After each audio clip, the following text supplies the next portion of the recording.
Bravo, vous êtes désormais à la quatrième vidéo de cette session de formation du référentiel utile. Je vais vous présenter dans cette vidéo le processus de gestion des incidents qui représente le processus le plus utilisé du référentiel utile. C'est l'un des processus qui rend le département informatique plus mature, orienté client et fournir des services de qualité. Voici le plan que je vais suivre lors de cette vidéo.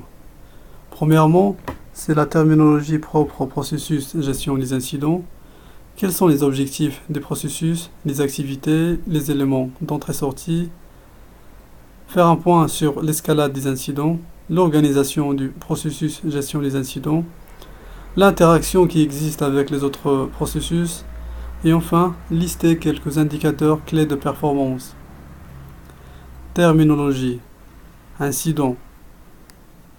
C'est tout événement qui ne fait pas partie du fonctionnement standard d'un service et qui cause ou peut causer une interruption ou une diminution de la qualité de ce service. Quelques exemples. Application. Application non disponible, erreur programme, empêchant l'utilisateur de travailler. Matériel. Système hors service, remontée d'alerte automatique, imprimante bloquée. Demande de service, demande d'information, de conseils ou de documentation, oubli d'un mot de passe. Quand on a dit interruption du service, ça peut être l'interruption du service web, plus d'accès au partage de fichiers. Quand on dit diminution de la qualité de service, ça peut être lenteur au niveau de la connexion Internet, lenteur au niveau de l'application X. Solution de contournement ou workaround. C'est une méthode par laquelle un incident est contourné avec une solution provisoire pour remettre le service en état de marche. Demande de service ou service request.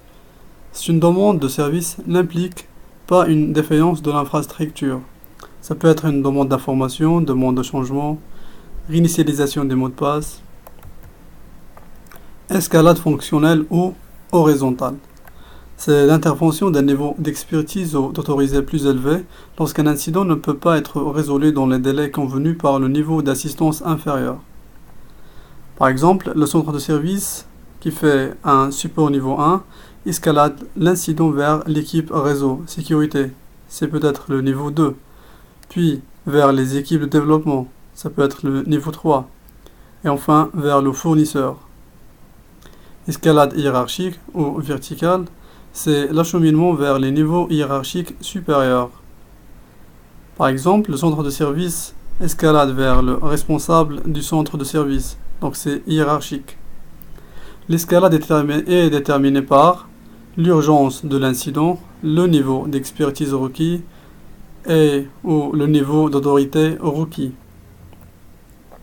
Alors, quels sont les objectifs du processus de gestion des incidents?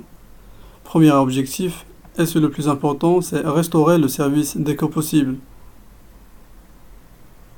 Deuxième objectif, c'est minimiser l'impact négatif des incidents sur le business.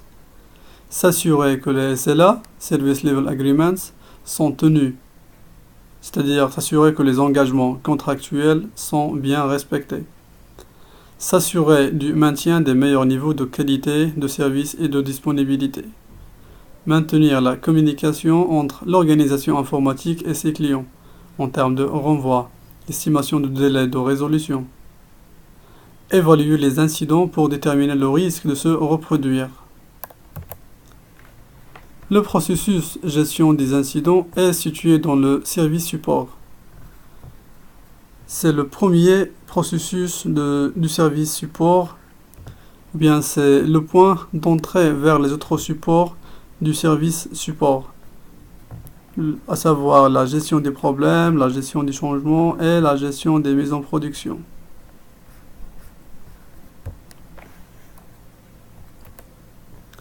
Quelles sont les activités du processus de gestion des incidents? Donc, première activité, c'est la détection et enregistrement de l'incident. Deuxième activité, c'est la classification et support initial. Troisième activité, c'est l'investigation et diagnostic. résolution et restauration du service, clôture de l'incident après confirmation avec le client et contrôle de l'incident. Le contrôle de l'incident consiste à vérifier la gestion du ticket de bout en bout, suivre et détecter tout dérapage potentiel sur la qualité du traitement. Je détaillerai dans le slide suivant ces activités. Là, c'est un logigramme qui décrit le fonctionnement du processus gestion des incidents. Ici, nous avons la première activité, détection de l'incident et enregistrement. Dans cette phase, le service desk a la responsabilité d'enregistrer les détails essentiels de l'incident et alerter les groupes de support spécialisés en fonction de la procédure et la nécessité pour le traitement. Est-ce qu'il s'agit d'une demande de service? Si oui, il faut suivre la procédure spéciale de demande de service. Par exemple, réinitialisation du mot de passe. Sinon, c'est la phase ou l'activité suivante, classification et support initial. Qui dit classification dit évaluation d'impact et d'urgence en vue de définir la priorité et le support à accorder. Puis l'activité investigation et diagnostic. Cette activité consiste à recueillir les informations et les analyser en suivant une méthode par élimination des causes possibles. Il recommande chaque fois que cela est possible de mettre en œuvre une solution de contournement afin de minimiser l'impact de l'incident. Il y a l'activité résolution et rétablissement. Donc l'incident est résolu et les services sont restaurés. L'activité fermeture de l'incident. Le ticket ou bien l'incident est clos lorsque, premièrement, la classification est complète, correcte et conforme. L'utilisateur approuve la résolution. Tous les détails de l'incident sont enregistrés. Dans ce slide, c'est une description des éléments d'entrée-sortie du processus. Ici, comme déclencheur ou bien comme élément d'entrée, c'est la réclamation du client. Ça peut être sur les réseaux, demande de procédure ou tout simplement autre source d'incident. Donc j'ai dit que ça représente un élément d'entrée vers le processus gestion des incidents. Là, le ticket est créé. Donc là, il y a surveillance et routage. Sinon, solution de contournement ou workaround. Et ce processus-là, le processus gestion des incidents, il repose sur la CMDB, la Configuration Management Database, que nous avons vu dans la vidéo précédente, qui touche le processus gestion des configurations. Là, une description plus ou moins détaillée du processus d'escalade d'incidents. Donc là, on a le niveau 1, côté service desk. Toujours, donc, c'est la détection et enregistrement. Est-ce qu'il s'agit d'une service request, d'une demande de service? Si oui, il faut suivre la procédure spéciale du service request, puis clôturer le ticket ou bien l'incident. Sinon, c'est offrir un support initial. Est-ce que c'est résolu? Si oui, clôturer le ticket. Sinon, escalader vers le niveau 2. La même chose, c'est l'investigation diagnostique. Est-ce que c'est résolu? Si oui, on clôture le ticket. Sinon, on escalade vers le niveau 3. Donc l'escalade, on doit escalader jusqu'à l'éditeur du logiciel ou fabricant du matériel. Là, c'est l'organisation du processus. Là, c'est côté utilisateur. Là, c'est le centre de service qui fournit un premier niveau de support. Là, c'est les équipes, je dirais, spéciales. La gestion du réseau des serveurs, traitement centralisé, système téléphonique. Ça peut être donc le deuxième niveau. Là, c'est le volet développement et architecte. C'est le troisième niveau de support. Et là, c'est les fournisseurs. Ça peut être l'éditeur du logiciel ou le fabricant du matériel. C'est le niveau 4 par exemple. Ici, c'est l'interaction du processus gestion des incidents avec les autres processus. Donc ce processus-là, gestion des incidents, est interfacé avec le processus gestion des configurations.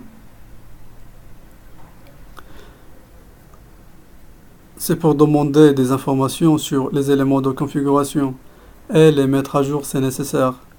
Rappelez-vous que les éléments de configuration sont situés dans la CMDB, qui est lié qui est le cœur du processus gestion de configuration. Il y a le change management, c'est la gestion des changements aussi, donc qui est interfacé avec notre processus gestion des incidents. Problem management, gestion des problèmes, elle est aussi interfacée avec la gestion des incidents. Il y a d'autres processus, c'est service level management, availability management et capacity management. À noter que le processus gestion des incidents est aussi un processus central du référentiel ITIL. La plupart des réclamations ou demandes utilisateurs se traitent à ce niveau-là. Maintenant, quels sont les indicateurs clés de performance? Ici, une liste non exhaustive des indicateurs clés afin de mesurer la performance du processus gestion des incidents. Premier indicateur peut être le pourcentage ou le taux d'incidents non enregistrés par le centre de service. Pourcentage d'incidents traités complètement au niveau 1, niveau 2, niveau 3, niveau 4. Pourcentage d'incidents traités par procédure de service. Pourcentage d'incidents répétitifs. Cette vidéo est terminée. J'espère que vous l'avez appréciée. N'hésitez pas à poser des questions aux commentaires en bas. Je vous donne rendez-vous à la 5e vidéo qui sera dédiée au processus gestion des problèmes.